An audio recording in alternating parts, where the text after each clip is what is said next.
সুপ্রিয় দর্শক, আসসালামু আলাইকুম। আপনাদের সবাইকে স্বাগত জানাচ্ছি এখনকার আলোচনায়। আপনাদের সঙ্গে আছি আমি সিরাজুল ইসলাম। দর্শক, মার্কিন প্রেসিডেন্ট ডোনাল্ড ট্রাম্প এবং যুদ্ধমন্ত্রী পিট হেগসেথের ভেতরে প্রচণ্ড রকমের উত্তপ্ত বাক্য বিনিময় হয়েছে। কী নিয়ে? বিষয়টা আর কিছু নয়, ইরানের বিরুদ্ধে যুদ্ধ করতে গিয়ে আমেরিকা যে প্রচুর পরিমাণে অস্ত্র খরচ করে ফেলেছে এবং এখন নিরাপত্তার ঝুঁকিতে পড়েছে, এই বিষয়টি নিয়ে পিট হেগসেথের সাথে ট্রাম্পের উত্তপ্ত বাক্য বিনিময়। কোথায়? ওই যে সেদিন বলেছিলাম ক্যাম্প ডেভিডে বৈঠক, সেই বৈঠকে। এরপর সেই ইরান মধ্যপ্রাচ্যের দেশগুলোকে আবার সতর্কবার্তা দিয়েছে, আমেরিকা যদি কোনো রকমের ইরানের উপরে হামলা চালায় তাহলে মধ্যপ্রাচ্যের যত গুরুত্বপূর্ণ জ্বালানি স্থাপনা আছে তার সমস্ত সবগুলো ধ্বংস করে দেওয়া হবে। ইরানের হুঁশিয়ারি এটা। একই সাথে ওমানের সাথে ইরানের যে হরমুজ প্রণালীর ব্যবস্থাপনা নিয়ে সমঝোতা হতে যাচ্ছে বা চূড়ান্ত হয়েছে, বলা হচ্ছে যৌথ ঘোষণা খুব শিগগিরই আসবে। তাতে পরিষ্কার সিদ্ধান্ত নেওয়া হয়েছে প্রতিটি জাহাজকে 5 থেকে 7% টোল দিতে হবে। এই টোল যদি আদায় করে তাহলে ইরান বছরে যে পরিমাণে অর্থ পাবে, বড় বড় technology company Nvidia, Alphabet, Microsoft, Apple, এই সমস্ত কোম্পানি যে পরিমাণে লাভ করে প্রতি বছর, ইরান শুধু হরমুজ প্রণালী থেকেই সেই পরিমাণে লাভ করবে, টাকা পাবে। এদিকে লোহিত সাগরে আরেকটি সৌদি জাহাজে হামলা চালিয়েছে ইয়েমেন। এরপরেও অর্থাৎ লোহিত সাগরে একের পর এক হুতিরা হামলা চালানোর পরেও তেলের দাম কমেছে। কেন কমছে তেলের দাম? সুপ্রিয় দর্শক, এই কয়েকটি বিষয় নিয়েই এখনকার আলোচনা। আশা করি আলোচনা ভালো লাগবে আর আপনারা শেষ পর্যন্ত সঙ্গেই থাকবেন। যদি ভিডিও ভালো লাগে তাহলে লাইক, কমেন্ট, শেয়ার করবেন এবং চ্যানেলটি সাবস্ক্রাইব করে সাথে থাকবেন। দর্শক, চলুন আমরা বিস্তারিত আলোচনা করি। প্রথমেই বলেছিলাম মার্কিন যুদ্ধমন্ত্রী পিট হেগসেথ, তার সাথে প্রেসিডেন্ট ডোনাল্ড ট্রাম্পের উত্তপ্ত বাক্য বিনিময় হয়েছে। কোথায় হয়েছে? ক্যাম্প ডেভিড বৈঠকে। কয়েকদিন আগে ক্যাম্প ডেভিডে যে বৈঠক হলো, সেই বৈঠকে। ওই বৈঠকে বসে সিদ্ধান্ত হয়েছিল ইরানের বিরুদ্ধে ভয়াবহ হামলা চালানো হবে। কিন্তু সেই বৈঠকে মার্কিন ভাইস প্রেসিডেন্ট জেডি ভ্যান্স এবং মার্কিন সামরিক বাহিনীর প্রধান জেনারেল ড্যান কেন তারা বিরোধিতা করেছিলেন এবং তারা দুইজন উদ্বেগ প্রকাশ করেছিলেন কি পরিস্থিতি দাঁড়াবে এই হামলা হলে। তার মূল কারণ ছিল আমেরিকার হাতে প্রচুর পরিমাণে অস্ত্র কমে গেছে। আর কেউ না জানুক, মার্কিন সামরিক বাহিনীর প্রধান জেনারেল ড্যান কেন তিনি তো জানেন। এবং আমি কিন্তু গতকালকের ভিডিওতেও বলেছি যে আমেরিকার বহু সংখ্যক জেনারেলকে ফায়ার করা হয়েছে, অর্থাৎ বরখাস্ত করা হয়েছে, অনেকে পদত্যাগ করেছে। মানে আমেরিকার মতো একটা দেশ, আমেরিকার মতো একটা সামরিক বাহিনী, তারা ইরানের সাথে যুদ্ধ করতে একেবারে অগোছালো, প্রচণ্ড রকমের বিশৃঙ্খল অবস্থায় পড়ে গেছে। এই সমস্ত খোঁজ খবর আর কেউ না জানুক, জেনারেল ড্যান কেন তিনি কিন্তু জানেন। তার এই জানার কারণে তিনি বড় যুদ্ধের বিরোধিতা করেছেন। কিন্তু পিট হেগসেথ তার মান মর্যাদা বাঁচানোর জন্য এবং প্রেসিডেন্ট ডোনাল্ড ট্রাম্পের কাছে তার অবস্থান ঠিক রাখার জন্য যুদ্ধের পক্ষে তিনি সাফাই গেয়ে যাচ্ছেন। কিন্তু যখন ডোনাল্ড ট্রাম্পের কাছে একদম সুনির্দিষ্ট রিপোর্ট পেশ করা হয়েছে যে অস্ত্র কমে গেছে, থার্ড ইন্টারসেপ্টর যেটা, সেটা 80% শেষ, পেট্রিয়ট ইন্টারসেপ্টর অর্ধেকের বেশি শেষ। আর আগেই তো বলেছি যে আমেরিকার দূরপাল্লার যে দুটো ক্ষেপণাস্ত্র, একটা হচ্ছে আর্মি ট্যাকটিক্যাল মিসাইল আর একটা হচ্ছে প্রিসিশন স্ট্রাইক মিসাইল। এই দুই মিসাইল আমেরিকার এখন যুদ্ধের প্রধান হাতিয়ার। এই দুটো অস্ত্র প্রায় শেষ, সামান্যই আছে, সহজ কথা। এই অবস্থায় আমেরিকা যদি ইরানের বিরুদ্ধে আবার যুদ্ধ শুরু করে তখন ইরান তো পাল্টা জবাব দেবে। আমেরিকা কি করবে তখন? এবং ইরান বলে রেখেছিল যে আমেরিকা যদি ইরানের অবকাঠামোতে জ্বালানি বা রেল সেতু বা রেল স্টেশন, বিমানবন্দর এই সমস্ত জায়গায় হামলা চালায়, তাহলে মধ্যপ্রাচ্যের একদম গুরুত্বপূর্ণ যত যত জ্বালানি স্থাপন আছে এবং বিমানবন্দর গুরুত্বপূর্ণ সমস্ত সবকিছু ধ্বংস করে দেবে ইরান। এইভাবেই তাদের প্রস্তুতি ছিল এবং তারা কিন্তু ঘোষণা করেছিল, তালিকা প্রকাশ করেছিল। ওইগুলো কি দিয়ে ঠেকাতো? আমেরিকা। যার কারণে আমেরিকা এই যুদ্ধ করেনি। কিন্তু আমেরিকা বলে কথা তো বিশ্বের যে ১ নম্বর শক্তি বলে নিজেকে এখনো দাবি করছে, সেই আমেরিকা ক্ষেপণাস্ত্রের অভাবে অথবা ইন্টারসেপ্টর, ইরানের ক্ষেপণাস্ত্র শুট ডাউন করার মতো ক্ষেপণাস্ত্র তার হাতে নেই। এই কথা তো ডোনাল্ড ট্রাম্প মানতে চান না, মানতে পারেন না। তিনি সবসময় বলেন কি, পৃথিবীর সর্বশ্রেষ্ঠ সবচেয়ে বিশাল বড় বাহিনী আমেরিকার, এবং তাদের হাতে সবচেয়ে বেশি অস্ত্র। এত বেশি অস্ত্র পৃথিবীর আর কারোর হাতে নেই। তাই যদি হয় তাহলে ব্যাপারটা কি দাঁড়াচ্ছে? তাহলে ব্যাপারটা দাঁড়াচ্ছে তার হাতে এখন ইরানের বিরুদ্ধে যুদ্ধ করার মতো ক্ষেপণাস্ত্র এবং প্রয়োজনীয় সব ধরনের অস্ত্র থাকতে হবে এবং যথেষ্ট পরিমাণে। ওই যে আমাদের বাংলাদেশের টাকায় লেখা থাকে না, চাহিবা মাত্র দিতে বাধ্য থাকিবে, একটা কথা লাগে না, ওই রকম আর কি। আমেরিকা মনে করে যে সে অর্ডার করবে, তার অস্ত্র, তার সামরিক বাহিনী রেডি থাকবে এবং শুরু করে দেবে। এখন ইরানের বিরুদ্ধে বিশাল বড় যুদ্ধ করবে, কিন্তু ইরানের পাল্টা প্রতিক্রিয়া কি করে থামাবে সেই যন্ত্রপাতি নেই, তাইলে হবে কি করে? এই জায়গায় ডোনাল্ড ট্রাম্প গেছে ক্ষেপে পিট হেগসেতের উপরে। পিট হেগসেত যুদ্ধমন্ত্রীর উপরে ক্ষেপে গেছেন এবং তিনি তো ফুল মিনিস্টার, পিট হেগসেত উপমন্ত্রী যিনি, তার কাঁধে দায় চাপাইছেন। ডোনাল্ড ট্রাম্প একদম তো পাগল না, এ সমস্ত বিষয়গুলো তো বলছেন। যুদ্ধমন্ত্রীর দায়িত্ব যে কত দূর ক্ষেপণাস্ত্র আছে, কত দূর নেই, কি হবে ইত্যাদি ইত্যাদি। এই যুদ্ধমন্ত্রী যদি নিজের দায়িত্ব এড়িয়ে আর একজন প্রতিমন্ত্রীকে বা উপমন্ত্রীকে দায়ী করার চেষ্টা করেন বা বলেন যে উনি জানেন আমি জানি না, তাহলে যুদ্ধমন্ত্রী থাকার কি প্রশ্ন, থাকার কি প্রয়োজন, তাই না? এই জায়গায় ডোনাল্ড ট্রাম্প প্রচণ্ডভাবে ক্ষেপে গেছেন। এবং আরও কয়েকদিন আগে একটা খবর বের হয়েছিল, আমিও ভিডিওতে বলেছিলাম, আরও 15-20 দিন বা 1 মাস আগে, যে ইরানের বিরুদ্ধে আসলে আর বড় যুদ্ধ করতে চান না ডোনাল্ড ট্রাম্প, জেডি ভ্যান্স এবং সেনাপ্রধান ড্যান কেইন। আর যুদ্ধের পক্ষে ছাপাই গাইছেন পিট হেগসেত, তারপরে মার্কো রুবিও।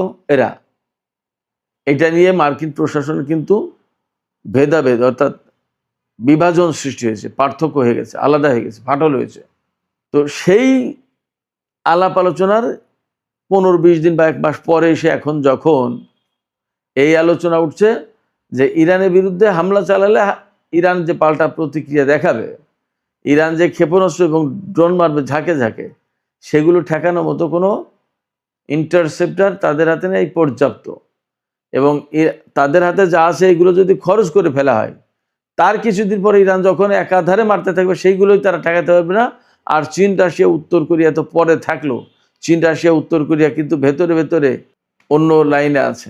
গতকালকেও বলেছি, আমি আবারও বলি, গতকালকেই কিন্তু চীনা বিমান বাহিনী তারা পরমাণু অস্ত্রের পরীক্ষা চালিয়েছে, বিমান থেকে কিভাবে ছোড়া যাবে সেটা। ওপাশে জাপানকে প্রচণ্ড রকমের হুমকি দিয়েছে উত্তর কোরিয়া। দুটো বিষয় কিন্তু খুবই ইঙ্গিতপূর্ণ। সেই জায়গায় ইরানের সাথে যুদ্ধ করতে গিয়ে যদি আমেরিকার সমস্ত অস্ত্র খরচ করে ফেলে, তাহলে চীন, রাশিয়া, উত্তর কোরিয়া এদের বিরুদ্ধে যদি কোনো রকম যুদ্ধ শুরু হয়ে যায়, তাহলে কি করবে? আমেরিকা তো একেবারে রণে ভঙ্গ দেবে। এই জায়গা থেকে ডোনাল্ড ট্রাম্পের মেজাজ খারাপ হয়েছে এবং তিনি পিট হেগসেতের সাথে খুব রাগারাগি করেছেন। আমার কাছে কেন যেন মনে হচ্ছে এই যুদ্ধ পরিস্থিতির কারণে পিট হেগসেতকে তার পজিশন থেকে সরিয়ে দিচ্ছে না। এই যে পরিস্থিতি তৈরি হয়েছে, এতে ডোনাল্ড ট্রাম্প যে লোক, তাতে এতদিন তার যুদ্ধমন্ত্রীকে সরিয়ে দেওয়ার কথা, বরখাস্ত করে দেওয়ার কথা, কিন্তু এখনও দেননি। আমার কাছে মনে হচ্ছে যুদ্ধ পরিস্থিতিটা একটা জায়গায় যাওয়ার পরে, অর্থাৎ একটা সমাধানে যাওয়ার পরে এই কাজ করবে। তবে সমাধানটা কি সহজ? ইরানের পক্ষ থেকে একদম পরিষ্কার করে বলা হচ্ছে, সমাধান মোটেই সহজ না। সহজ না কেন? আমেরিকা, পাকিস্তান, কাতারের মধ্যস্থতায়, তুরস্কের মধ্যস্থতায় যে ইসলামাবাদ সমঝোতা স্মারক সই করলো, সেই সমঝোতা স্মারক তারা ভেঙেছে, তারা লঙ্ঘন করেছে, যুদ্ধবিরতি লঙ্ঘন করেছে। ইরানের উপরে যে নিষেধাজ্ঞা ছিল সেই নিষেধাজ্ঞা কিছু শিথিল করেছিল, সেইগুলো পুনর্বহাল করেছে। ইরানের বিদেশে যে সমস্ত আটকে থাকা সম্পদ, টাকা পয়সা, সেগুলো ফেরত দেওয়ার কথা, সেগুলো এখনো দেয়নি। অর্থাৎ যে সমঝোতা হয়েছিল তার কিছুই বাস্তবায়ন হয়নি। আবার এখন আমেরিকা যদি হরমুজ নিয়ে সমাধান চায়, যদি বলে যে আমরা একটা সমাধান করে আসো, ইরানকে যদি বলে, তো ইরান তো সর্বপ্রথম বলবে যে তুমি তো চুক্তি মানো না, তুমি তো সমঝোতা মানো না, তুমি তো প্রতিশ্রুতি মানো না, তুমি যেটা বলো সেটা করো না। দ্বিতীয়ত বলবে, তুমি যে ইসলামাবাদ সমঝোতা স্মারকে সই করেছিলে সেইগুলো আগে বাস্তবায়ন করে তারপরে তুমি আমার সাথে আলোচনা করার কথা বলো। তখন কি করবে? অতএব সমস্যার সমাধান কিন্তু খুব সহজ না।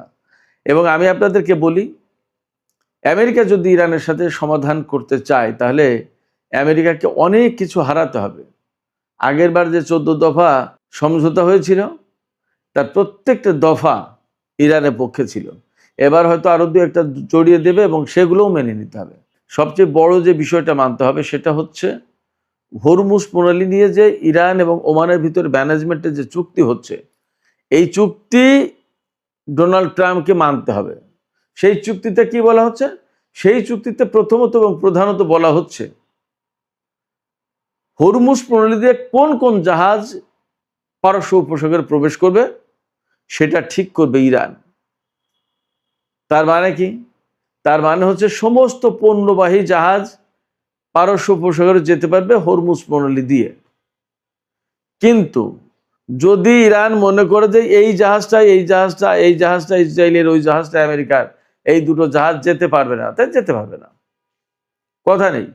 আর অস্ত্র সামরিক সরঞ্জাম নিয়ে তো ইরান কোন জাহাজকে হরমুজ প্রণালী পার হয়ে পারস্য উপসাগরে যেতে দেবে না। তাইলে মধ্যপ্রাচ্যে আমেরিকার যে সমস্ত ঘাঁটি, এগুলোর একটাও সচল রাখা সম্ভব হবে না।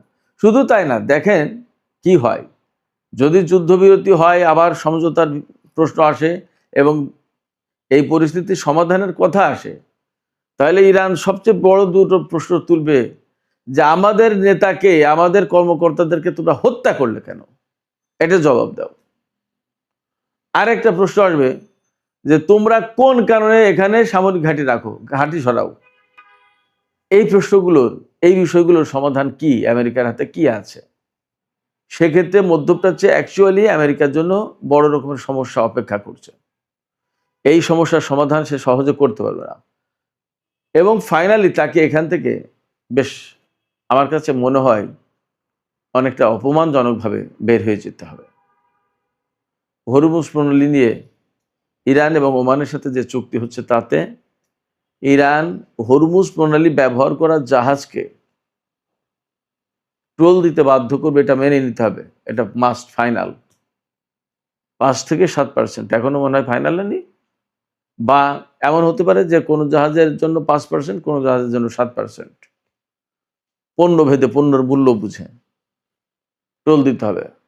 তো সেই হিসেবে দেখা যাচ্ছে এই যুদ্ধের আগে যে পরিমাণে প্রতিদিন হরমুজ প্রণালী দিয়ে জাহাজ চলাচল করত, সেই হিসাব যদি করা হয় যে সেই রকম পরিস্থিতি আবার ফিরে আসবে তো বটেই, তাহলে প্রতিদিন ইরান যে পরিমাণে টোল আদায় করবে সেটা শুনলে মাথা খারাপ হয়ে যাওয়ার মতো অবস্থা। ধরুন একটা জাহাজে 2 মিলিয়ন ব্যারেল তেল যাচ্ছে, সেই জাহাজ থেকে 7% টোল যদি নেওয়া হয় তাহলে একটা জাহাজ থেকেই টোল আসবে $11 মিলিয়ন, $110 কোটি, একটা জাহাজ থেকে। এইভাবে যদি আমরা হিসেব করি যে পরিমাণে বছরে জাহাজ চলাচল করে, তাতে প্রতিদিন ইরান হরমুজ প্রণালী থেকে $385 মিলিয়ন টোল আদায় করবে প্রতিদিন। আর এই হিসেবে $100 বিলিয়ন বেশি টোল আসবে প্রায় ইরানের হাতে। এই পরিমাণ টাকা কি পরিমাণে জানেন? আমরা সবাই জানি এনভিডিয়া কি বিরাট বিশাল technology company. Nvidia, Alphabet, Microsoft, Apple, এই সমস্ত কোম্পানি 130-135 বিলিয়ন থেকে 100 বিলিয়ন ডলারের ভেতরে লাভ করে প্রতি বছর। ইরান প্রতি বছরে হরমুজ পল্লী থেকে টোল তুলবে 100 বিলিয়ন ডলারের কাছাকাছি। অর্থাৎ ধরুন মাইক্রোসফট যে পরিমাণে ইনকাম করবে, হরমুজ পল্লী থেকে ইরান সেই পরিমাণে ইনকাম করবে। এই টোল তুলতে ইরানের কিন্তু খুব খরচ হবে না, একদমই কম। বলা হচ্ছে 97% প্রফিট থাকবে এবং বলা হচ্ছে যে যে পরিমাণে টোল বছরে আদায় করতে পারবে হরমুজ পল্লী থেকে ইরান, সেটা ইরানের টোটাল জিডিপির 1/3, 3 ভাগের 1 ভাগ প্রায়। ভাবেন একবার, বিপুল অঙ্কের অর্থ। এবং এই শর্ত মেনে নিতে হবে, এই শর্ত ছাড়া ইরান হরমুজ পল্লী খুলবে না। এই যে হরমুজ পল্লী থেকে টোল আদায় করবে, এটা সুয়েজ খালের থেকে 15 থেকে 20 গুণ বেশি হবে টোটাল টোল। কারণ সুয়েজ খাল দিয়ে তো অত পরিমাণে জাহাজ যায় না, যত পরিমাণে জাহাজ বের হয় হরমুজ পল্লী দিয়ে, তত পরিমাণে তেলবাহী জাহাজ সুয়েজ খাল দিয়ে যায় না, কারণ বেশিরভাগ জাহাজ এশিয়ার দিকে যায় হরমুজ পল্লী থেকে। তো যাই হোক, আমরা আলোচনা করছিলাম সেই ডোনাল্ড ট্রাম্প পিট হেগসেথের দ্বন্দ্ব, সেখান থেকে এই সংকট সমাধান করতে গেলে কি কি হবে সেই প্রসঙ্গগুলো আসলো। ওই দ্বন্দ্বের ব্যাপারে কিছু কথা আছে, সেগুলোও বলতে হবে। এই দ্বন্দ্বের ব্যাপারে যখন খবর প্রচার হয়েছে, ইসরায়েলের গণমাধ্যমে এসেছে, আমেরিকান গণমাধ্যম তো আছেই। তো হোয়াইট হাউসের পক্ষ থেকে বলা হচ্ছে যে এই কথাটা একদম ভুয়া খবর, এটা মিথ্যে কথা। কিন্তু ভুয়া খবর যদি হয়, আমেরিকার যে সমস্ত গুরুত্বপূর্ণ পত্রিকা, তারা তাদের বিশ্বস্ততা ওই দেশের পাঠকদের কাছে কি রাখবে? এটা একটা প্রশ্ন না? সবচেয়ে মজার ব্যাপার, একজন সামরিক কর্মকর্তা এনবিসি নিউজকে বলেছেন যে ইরান যুদ্ধ করতে গিয়ে আমরা হয়তো ট্যাকটিক্যালি কিছু সুবিধা পেয়েছি, কিন্তু বাস্তব কথা হচ্ছে রাজনৈতিক দিক নির্দেশনার অভাবে আমরা স্ট্র্যাটেজিক্যালি পরাজিত হব। তিনি খুব কঠিন করে কথাটা বলেছেন। আমি সহজ করে বলি, সেটা হচ্ছে আমেরিকাকে খুব ন্যাক্কারজনকভাবে, অনেকটা অপমানজনকভাবে মধ্যপ্রাচ্যে পরাজয় বরণ করতে হবে। কারণ এমন একটা শক্তির সাথে লড়াই করতে এসেছে তারা জানতোই না যে এটা একটা ঘুমন্ত বাঘ। পাশাপাশি তারা শুধুমাত্র গায়ের শক্তি নিয়ে আমেরিকার যে সমস্ত প্রযুক্তি মোকাবেলা করা প্রয়োজন, সেই রকম মোকাবেলা করার প্রযুক্তি হাতে নিয়েই যুদ্ধে নেমেছে ইরান। ফলে এখান থেকে সহজ হবে না। অতএব মধ্যপ্রাচ্যের ঘাঁটি আমেরিকাকে ছাড়তেই হবে, যা পরিস্থিতি।